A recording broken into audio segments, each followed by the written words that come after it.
খেজুরের গুড় এবং খেজুরের গুড়ের সাথে দুধ দিয়ে পায়েস না ক্ষীর রান্না করছি। আমার সাথে হেল্প করছে আমার বোন রুবি আপা এবং ওইখানে আমার খালা পাশে আমার মা। তো তারা হেল্প করে নাই, ইনস্ট্রাকশন দিছে জাস্ট। আমি গিয়ে যে আমাদের সঙ্গ দিচ্ছে।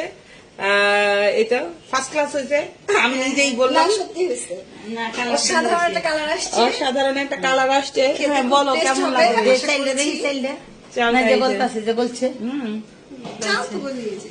তো খুব ভালো লাগছে যে আসলে পিঠাটা বানাচ্ছি। এই পিঠাটা কালকে উপলক্ষে রুবি আপা বল আমি কিপটা অনেক দিন ধরে তাকে খাওয়াচ্ছি না, যার কারণে আসলে এই ক্ষীর রান্না করে, যদিও আমার বোন আসছে নোয়াখালী থেকে, রুবি আপারা আসছে, সো এক ডিলে দুই পাখি মেরে দিলাম। ক্ষীরের উপরে ছেড়ে দিলাম ভাই জি। এখন এই যে